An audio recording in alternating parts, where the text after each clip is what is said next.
족장이고 거부가 됐고 권력이 있고 힘이 있는데 이럴 수 있냐? 아브라함은 왜 이렇게 살았던 거예요? 이거는 성경에 설명이 없기 때문에 그냥 추론이고 상상이지만 제 생각은 그래요. 아브라함은 비록 부자가 되고 족장으로 최고의 권력의 자리에 앉았지만 그는 이 모든 것이 하나님의 은혜이고 나는 하나님의 종이라는 것을 잊지 않고 살았던 사람인 것 같아 보이지 않으세요? 그렇게 생각 안 하셔도 돼요. 왜? 성경에 그렇게 써 있지 않으니까. 근데 성경이 이걸 왜 쓰겠어요? 이걸 히브리서에서 신약에서 뭐라고 이야기하냐면 아브라함이 부지 중에 하나님을 섬겼다라고 얘기를 해요. 그러니까 신약의 해석대로라면 아브라함은 이 사람들이 하나님이고 하나님의 천사라는 걸 몰랐어요. 큐티하면서 그런 실수하면 안 돼요. 몰랐다고요. 몰랐는데 한 낮에 뜨거운 태양 아래 여행하는 여행자를 보고 그는 자기가 얻을 수 있는 이익이 하나도 없고 오히려 그들로 인해서 위험에 처해질 수도 있는데도 나가서 몸을 굽혀서 그들을 영접해요. 이게 가능하냐? 하나님의 복받는 사람의 태도가 어떠한가 봐라라고 성경이 쓰고 있는 것 같다라는 느낌이 들지 않으세요? 우리는 뭐 조금만 그래도 막 거들먹거리고 나는 뭐 저런 거 싫어 뭐 이러고. 아브라함이 지금 아쉬운 게 아무것도 없잖아요. 애 없는 거 빼놓고는. 돈도 많고 집안에 뭐 500명 이상 뭐 종도 있고. 뭐 때문에 이렇게 하지? 이게 옛날에 이해가 안 됐거든요. 뭐 때문에 이렇게 하지? 이렇게 해야 될 필요가 있나? 좀 비굴한 거 아닌가? 왜 그랬을까? 그 다음에 보면 더 웃겨요. 뭐라고 얘기해요? 내 주여 내가 주께 은혜를 입었사오면 원하건대 종을 떠나지 마시옵고 물을 조금 가져오게 하사 당신들의 발을 씻으시고 나무 아래서 쉬소서. 이거 보면 딱 하나님인 거 아는 것 같잖아요. 근데 아니거든요. 아브라함의 평소의 삶의 태도가 이랬던 거죠. 신사적인 사람이 되셔야 됩니다. 예의, 염치 이런 것들이 굉장히 중요해요. 무례하면 망해요. 그래서 신약은 아브라함이 부지 중에 하나님을 섬겼다. 그래서 복받았다. 그렇게 얘기하거든요. 표현이 근데 딱 그렇잖아요. 내가 떡을 조금 가져오리니 당신들의 마음을 상쾌하게 하신 후에 지나가소서. 그러니까 하나님인 걸 몰랐던 거예요. 나그네로 생각한 거예요. 베두인의 문화가 이렇잖아요. 베두인들은 지금도 여행자들에 대해서 왜 나도 언젠가 그런 처지에 놓일 수 있다라는 것을 생각해서 참 대단한 사람이다라는 생각을 해요. 당신들이 종에게 오셨음이니이다. 근데 이제 하나님께서 못 이기는 척하고 네 말대로 할게. 되게 재밌다니까요. 사실 내심은 안 잡아주면 어떡하지? 그랬는데 네 말대로 한다. 이거 무거워요. 그 아브라함은 최선을 다해서 손님들을 대접을 합니다. 가축대에 가서 기름진 것을 잡고 상을 차리고. 근데 9절부터 이제 장면이 확 바뀌어요. 다 먹었어요. 다 먹고 마시고 그들이 배불렀어요. 9절 읽습니다. 그들이 아브라함에게 이르되 내 아내 사레가 어디 있느냐 대답하되 장막에 있나이다. 9절쯤에 와서 아브라함은 알았을 겁니다. 밥 먹을 때까지는 얘기를 안 해요. 아브라함이 베푼 호의를 다 누리고 다 섬김을 받고 식사가 끝난 이후에 그 중에 한 사람이 누구겠어요? 뭐 하나님이시겠죠. 묻는 겁니다. 네 안에 사례가 어디냐? 이때쯤 알았을 거예요. 왜요? 아무리 간땡이가 분놈이라도 이 시대 문화에서 족장의 아내의 이름을 함부로 부르지는 못하거든요. 죽지요. 족장의 아내 이름을 어떻게 함부로 불러요? 이름을 안다 하더라도. 그런데 뭐라고 얘기해요? 내 안에 사례가 어디 있냐. 이렇게 얘기한다는 건 이 사람이 나보다 신분이 높다라는 거잖아요. 내 아내 이름을 안 해. 말투가 심상치 않네. 왜 내 아내를 찾지? 아브라함은 이 나그네들이 식사가 끝날 때까지 곁에 서서 시중을 들었던 것으로 보여져요. 그죠? 그 성경은 이런 것들을 자세하게 기록하지 않아요. 그냥 독자의 몫으로 남겨요. 근데 우리가 성경을 읽으면서 이것을 그냥 뭐 하나님의 말씀이야 덮어놓고 믿어 이런 식으로 읽지 말라는 거예요. 큐티 할 때는 제발. 응? 이때쯤 돼서 아브라함이 이 사람들이 범상치 않구나. 그냥 나그네가 아니구나. 라는 생각을 했을 것 같아요. 그러면 이 식사가 끝나 구절 전까지 했던 모든 행위는 아브라함의 일상의 삶이에요. 일상의 삶. 그럼 우리가 신앙 외적으로도 우리의 일상의 삶이 어때야 할 것인가? 어떤 삶을 살아야 우리가 하나님의 은혜와 하나님의 복의 통로로 쓰여질 수, 다 우리가 하나님의 은혜의 통로, 복의 통로로 쓰여지길 원합니다라고 하는데 정말 우리가 그렇게 쓰여질 만한 준비가 되어 있는가? 내 태도가 그러한가? 굉장히 고민이 많은 본문이에요, 사실은. 그 지위나 신분이나 재산의 정도에 비해서 아브라함은 굉장히 겸손한 사람이었던 것으로 보이죠. 그리고 10절쯤에 와서 이제 확실하게 알았을 거예요. 뭐라고요? 그가 이르되 내년 이맘때에 내가 반드시 내게로 돌아오느니 내 아내 사라에게 아들이 있으리라 하시니 사라가 그 뒤 장막문에서 들었더라. 이전의 이름 사레도 아니고 사라라고 하는 이름을 알고 있는 분, 그리고 하나님과 맺은 후손의 언약을 알고 있는 분이라면 뭐 누구일 수밖에 없는 거예요? 하나님일 수밖에 없는 거죠. 다시 언약을 재확인합니다. 그래서 사실 18장에는 그런 고민들이 있어요. 그리고 성경을 읽는 그런 어떤 기본적인 룰 같은 것들을 우리에게 가르치는 것 같은 느낌이 들어요.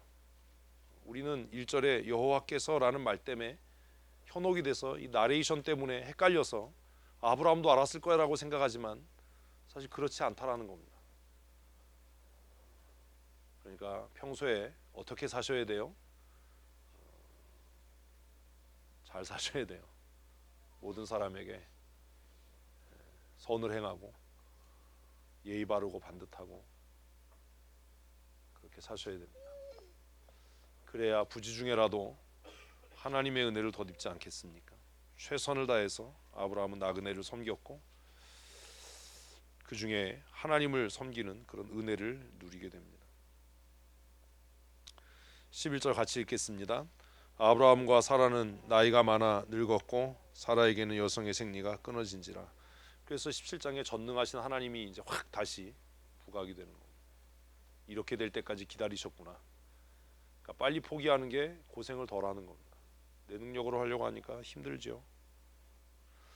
사라가 생각합니다. 12절 읽습니다. 사라가 속으로 웃고 이르되 내가 노쇠하였고 내 주인도 늙었으니 내게 무슨 즐거움이 있으리요. 자 보십시오. 이게 우리 문제예요. 뭐가 바뀌었는데요? 이름은 바뀌었는데 뭐는 안 바뀌었어요? 생각은 안 바뀌었어요. 우리의 신분이 바뀌었어요. 성도, 하나님의 사람이라고 하는 타이틀이 바뀌었어요. 나도 그렇고 남도 그렇게 불러요. 집사님, 권사님, 장로님이라고 불러요. 이름이 바뀐 거죠. 그런데 살기는 여전히 믿지 않는 사람들과 구별되지 않게 살아요. 사라가 그런 거예요. 하나님이 참다가 오신 거죠. 이제 때가 됐는데 아직도 정신을 못 차려요. 아브라함도 사라도 이름은 열국의 아버지, 열국의 어머니라고 바꿨는데 에이 상황 보니까 씨 안 돼. 어떻게 되겠어 그게. 그러고 사는 거예요. 얼마나 안타까워요. 그래서 하나님께서 다시 그에게 확실하게 이야기합니다. 같이 있습니다. 여호와께서 아브라함에게 이르시되 사라가 왜 웃으며 이르기를 내가 늙었거늘 어떻게 아들을 낳으려 하느냐. 그래서 아들의 이름은 웃음입니다. 웃음. 이삭의 뜻이 웃음이에요. 누구의 웃음이에요? 하나님의 웃음이에요. 이럴 줄 몰랐지. 우리는 이럴 줄 모르고 그냥 사는 거예요. 여전히. 그래서 사라가 노년에 내가 어떻게 아들을 안겠느냐라고 아이 낳고 나서 웃어요. 하나님 참 재밌으세요. 근데 왜 이렇게 우리는 심각하게 신앙생활하죠? 재밌게 살아야 되는데. 그 웃음을 잃는다는 건 참 슬픈 일이고 웃음을 잃게 한다는 건 진짜 나쁜 일이에요. 그래서 14절에 17장의 이야기를 다시 합니다. 14절 읽습니다. 여호와께 능하지 못한 일이 있겠느냐. 왜? 여호와는 전능하신 하나님이니까. 그러면 왜 아브라함에게 나타난 그 예수 그리스도를 여호와라고 이야기했는지 설명이 되죠.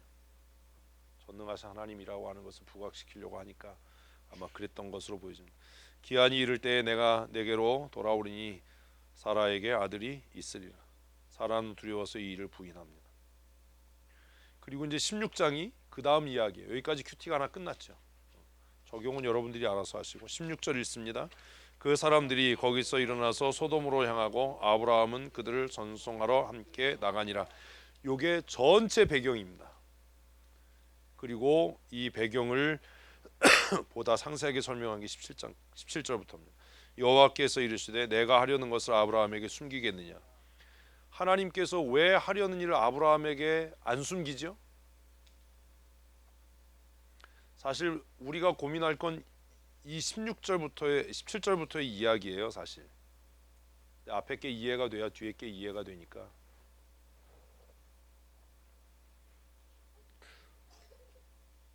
왜 소돔과 고모라의 심판에 대한 이야기가 아브라함의 삶에 그렇게 중요하죠?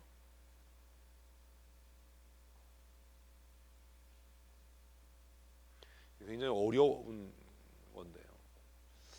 어려워서 제가 이거를 말씀을 드릴까 말까 하다가 그래도 이걸 어느 정도 이해를 해야 창세기가 좀 이해가 되고 성경이 이해가 돼서 망설이다가 지금 7시 44분인데 뭐 내일 뭐 출근 안 하니까 그죠?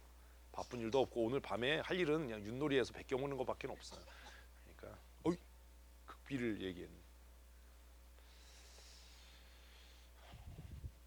왜 하나님이 하시는 일을 하고자 하시는 일을 아브라함에게 왜 말씀하시려고 했죠? 소돔과 고모라의 심판은 아브라함과 무슨 관계가 있죠? 네? 그렇지. 난 그런 대답이 좋아요. 밀접한 관계. 저분은 이따가 먹을 때 그림만 보여줘요. 진배 없어요. 먹은 것과 진배 없어요. 밀접한 관계. 뭐라 그러면 내가 안 그랬어요. 네. 65점이야 지금까지. 근데 여기서 이제 빵점으로 가느냐? 됐어. 둘 다 망했어. 너 통닭 20마리야. 그래봐야 8,000원짜리 20마리 여봐야 뭐 얼마 하냐. 얼마냐 8,000원짜리 20마리면. 8,000원짜리 있어 그죠? 있어. 우리 먹는 거 있어 8,000원짜리. 닭 한 마리 시켜놓고 무만 한 3접시 먹는 그런 거 있어. 8,000원짜리.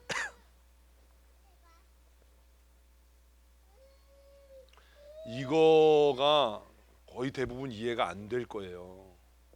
우리가 성경 읽으면서 이제 그런 고민을 하셔야 돼요. 성경에 써놓은 얘기는 제가 여러 번 얘기했는데 뭔가 이유가 있어요. 이유가 있어요. 왜 아브라함이 복의 통로로 쓰여지고 열방과 열국이 아브라함을 통해서 복을 얻는 이 메인 아니지 주된 이야기에 소돔과 고모라의 심판에 대한 이야기가 왜 필요한가? 생각을 그렇게 바꿔야 돼. 우리가 성경을 읽으면서 그냥 그냥 곁다리 얘기가 또 나왔네. 맨날 제가 이제 초보 단계에서 가르쳤잖아요. 소돔과 고모라가 의인 10사람 있어도 망했어. 뭐 이거는 이제 새신자 그 이제 그만해야 돼. 그거는 한번 배웠으면 그걸로 끝내야 돼. 또 그 얘기하면 또 머리 아파요. 그건 끝내고 아브라함이 복의 통로로 열방의 구원을 이룰 은혜의 통로로 쓰여지는 이 사건에 소돔과 고모라의 심판의 이야기가 왜 필요한가?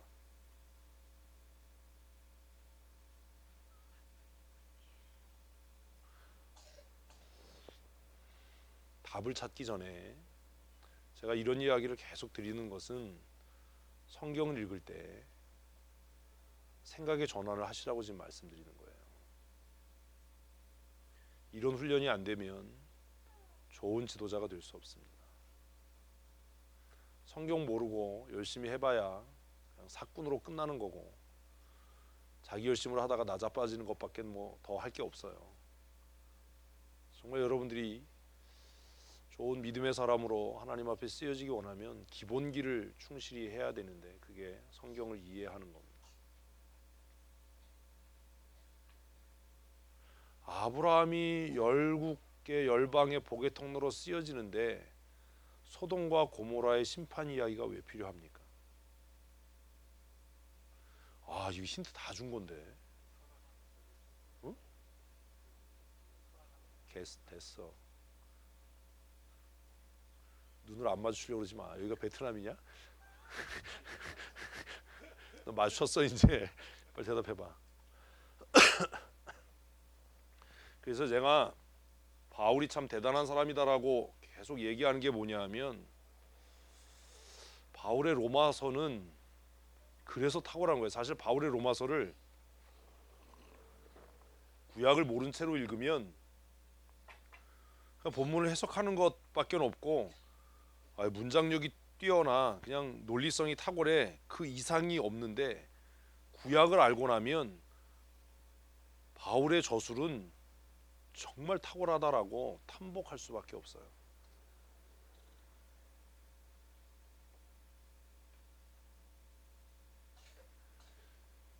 아브라함이 복의 통로로 열국이 주께로 돌아오는데 하나님 앞에 쓰여지는 이 구원의 큰 흐름 속에 소돔과 고모라의 심판 이야기가 왜 필요한 거예요?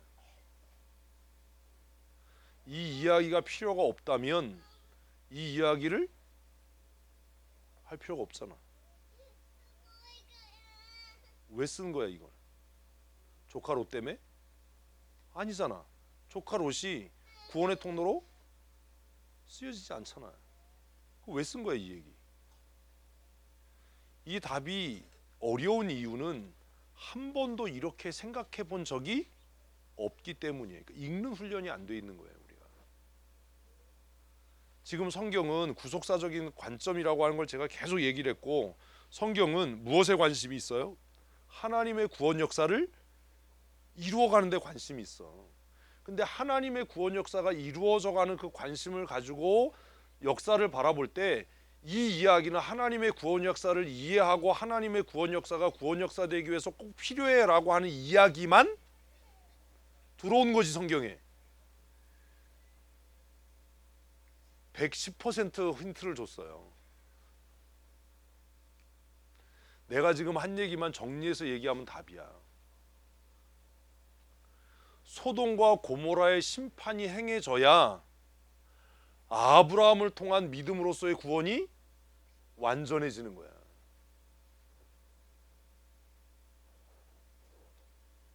그러니 구원은 무엇을 통해서? 심판을 통해서 이루어지는 거예요. 구원 없는 심판은 잔인하고 심판 없는 구원은 무가치하고 무의미한 거야.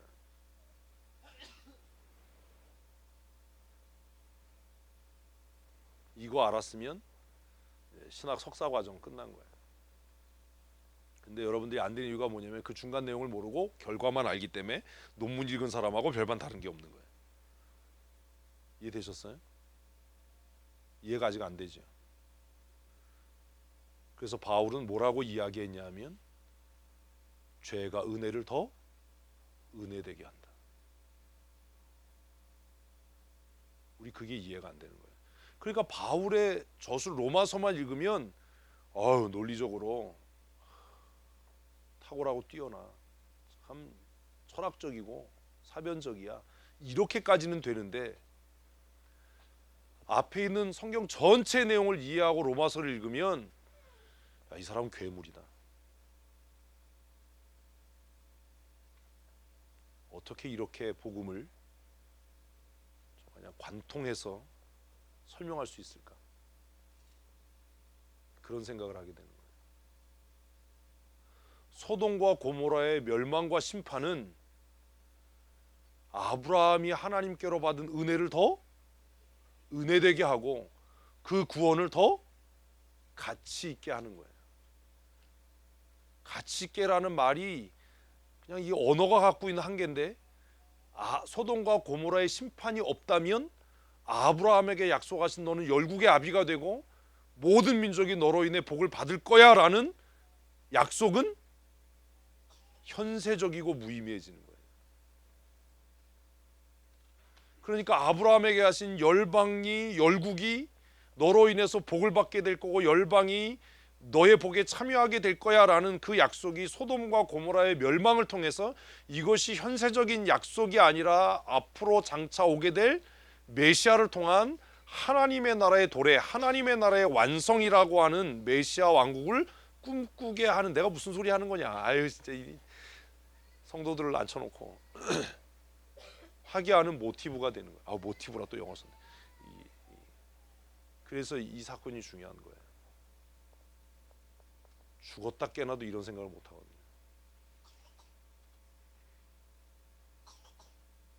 참 안타까운 거예요. 그래서 성경을 읽는데, 한글로 된 성경을 읽는데 이해가 안 되는 거예요.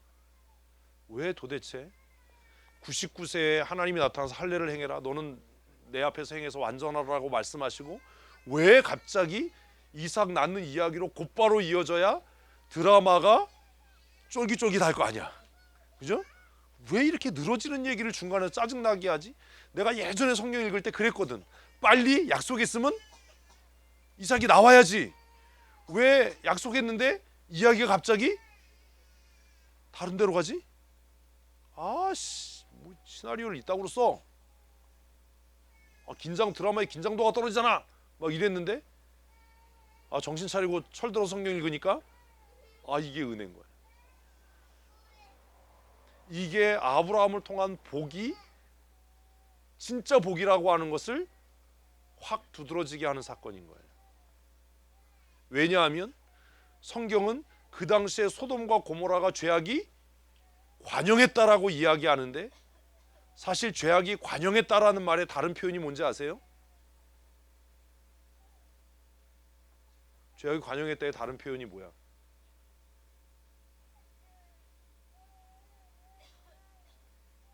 우리가 이런 그 기본적인 사고가, 인문학적인 사고라, 이런 게 잘 안 되는 거예요. 어떨 때 죄악이 극에 달하냐? 아니야. 어떤 때 죄악이 극에 달해? 세계에서 안 배웠어?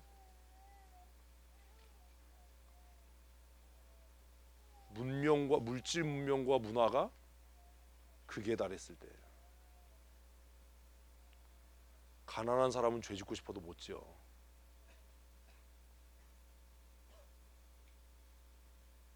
그래서 남자들이 뭐 좀 딴짓 하려면 뭐가 있어야 돼? 넌 안전하다.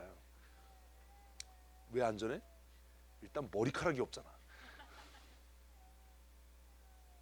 그러니까 성경은 그냥 하나님의 관점에서 소돔과 고모라의 죄악이 관영해서 울부짖음이 하늘까지 상달됐어라고 표현하지만, 인문학적인 표현으로 하면 그 당시에 누릴 수 있는 최고의 물질 문화와 최고의 기술이 최고의 인간적인 수고들이 정점에 달한 도시가 소돔과 고모라. 로마가 왜 타락했어? 먹고 살 걱정이 없어야 죄 짓는 거야. 우리는 어려서부터 성경에서 소돔과 고모라는 그냥 죄악의 도성이었디야 라고 생각해. 먹고 살기 바쁜 사람은 죄 지을 힘이 없어요. 응? 돈도 좀 있고 기름도 좀 끼고 시간이 남아서 뭐 딴 거 할 일 없나 이래야 뭐가 되지. 성경은 그냥 하나님의 관점으로 보는 거예요. 근데 성경이 아닌 다른 역사의 관점으로 보면 소돔과 고모라는 어땠던 도시예요? 모두가 선망하는. 거기에 가면 뭐가 있어? 최고의 과학기술이 있고 최고의 인류 문명이 있고 최고의 학문이 있고 그리고 더 나가서 최고의 쾌락이 있는 곳이에요.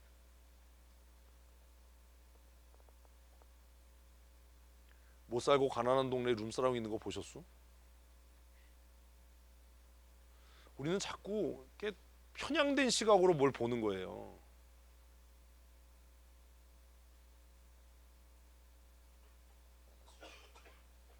그러니까 인간의 물질 문화가 극에 달해서 뭐 없이도 하나님 없이도 뭐 할 수 있는, 아니 즐길 수 있는, 살아가는 거는 그거는 바닥의 생활이고 하나님 없이도 최고의 쾌락을 맛볼 수 있고 하나님 없이도 존재의 의미를 느낄 수 있고 그냥 오늘이 마지막 날인 것처럼 즐길 수 있는 사회. 그게 어디? 소돔과 고모라. 그래서 모든 주변의 사람들이 나도 소돔 사람처럼 살아봤으면 좋겠다. 신약에 와서 나도 고린도 사람 같이 살아봤으면 좋겠다. 나도 로마인처럼 살아봤으면 좋겠다. 먹고 살만하니까 토론도 하는 거야. 어? 그래서 가난할 때는 텔레비전 프로도 그런 거야. 가난할 때는 그냥 나와서 운동하고 땀 흘리고 이러다가 먹고 살면 지금 뭐가 많아져? 이게 많아져. 이게 먹고 살기 힘든데 무슨 오프라 윈프라 쇼야. 아유 그런 거 안 봐.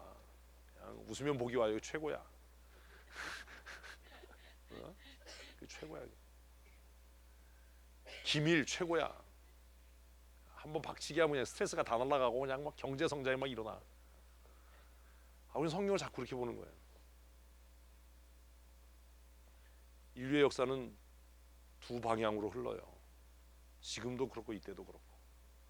하나님을 떠나서 자기 번영과 번성을 추구하는 삶. 왜 롯이 점점점 소돔과 고모라로 갔겠어요? 응? 거기에 뭐가 있어? 쾌락이 있거든. 모든 게 있거든. 최고의 학문이 있고 최고의 즐거움이 있고 최고의 문명이 있고. 성경 우리는 읽으면서 자꾸 그냥 신화처럼 읽으니까 그냥 소돔과 고모라는 죄악의 땅이었댄다. 근데 이 죄악의 땅 심판하는데 왜 아브라함의 복 얘기하고 얘가 중첩돼서 나오나? 소돔과 고모라의 심판이 도대체 아브라함이 열국의 아버지로 열국의 조상으로 복의 통로로 쓰여지는 거하고 뭔 관계가 있나? 생각도 안 하는 거예요.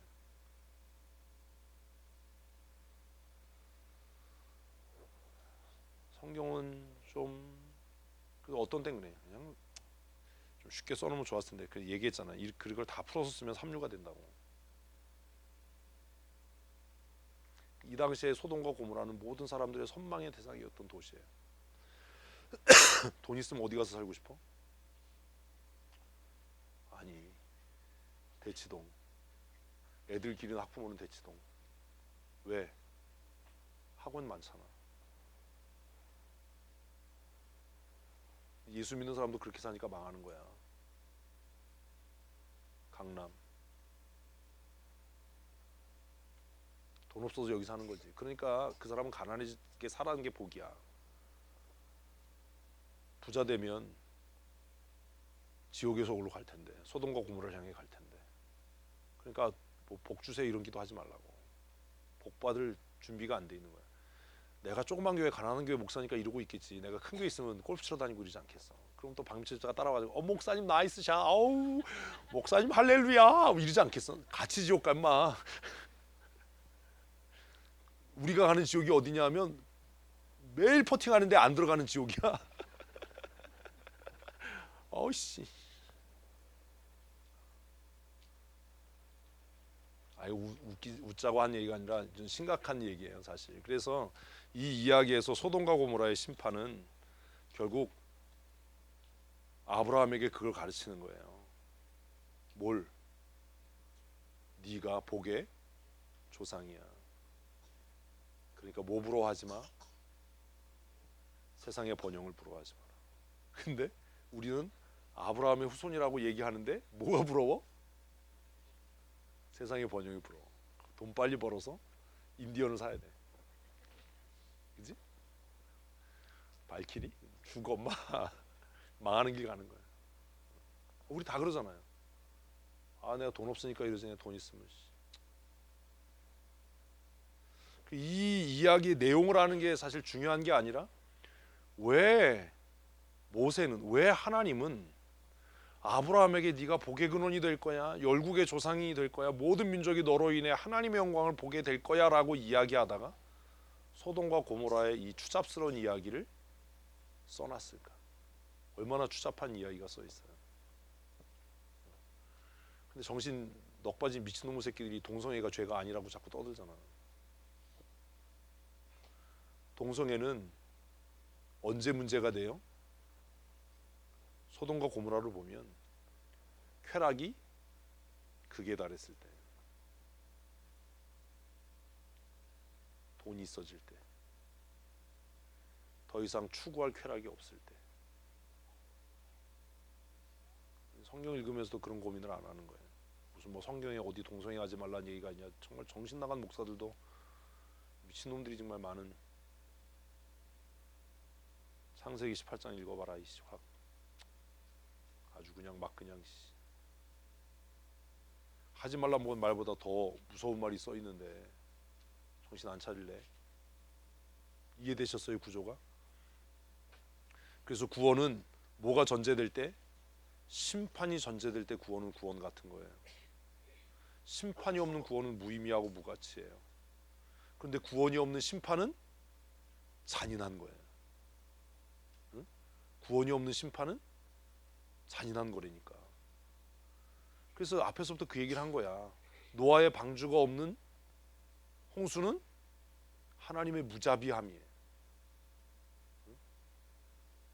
예수 그리스도의 십자가가 없는 예수 그리스도의 재림은 무자비한 거예요. 아브라함과 약속이 없는 소돔의 멸망은 잔인한 사륙이에요. 이게 이해가 돼야 민수기의 출애굽기의 신명기의 전쟁이 이해가 되는 거예요. 이게 이해가 안 되니까 구약의 하나님은 무자비해서 진멸하라고 말씀하셨다. 구약의 여호와는 저급한 신이어서 피를 좋아하고 전쟁을 좋아하는 신이다라는 미친 소리를 하는 거예요. 그 가나안이 정복되는, 진멸되는 정복전쟁 가운데 똑같은 이런 구조의 똑같은 이야기가 거기에도 있어요. 그게 뭐예요?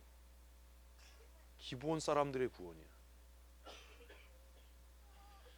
우리는 기브온의 구원을 읽으면서 여호수아가 섣불렀어, 여호수아가 하나님 앞에 기도하지 않고 결정해서 이런 일이 생겼어라고 이야기하지만 이 일에 대해서 하나님께서 잘했다 잘못했다 얘기 안 하시는 이유가 뭐냐 하면 그들의 구원이 가나안의 정복전쟁, 우리가 흔히 말하는 성전이라고 이야기하는 그 전쟁을 하나님의 은혜되게 하는 거예요. 이게 이해가 안 되는 거예요. 그러니까 구약의 여호와는 뭐 잔인하고 전쟁을 좋아하고 피의 신이고 신약의 하나님은 고급해서 사랑의 하나님이고 용서의 하나님. 정신 넋 빠진 소리 하는 거예요. 그래서 이게 이해가 안 되니, 창세기가 이해가 안 되니 성경이 어떻게 이해가 되냐. 이 18장에 와서 이거를 명확하게 하고 이해를 해야 돼요. 심판이 없는 구원은 무의미하다, 무가치하다.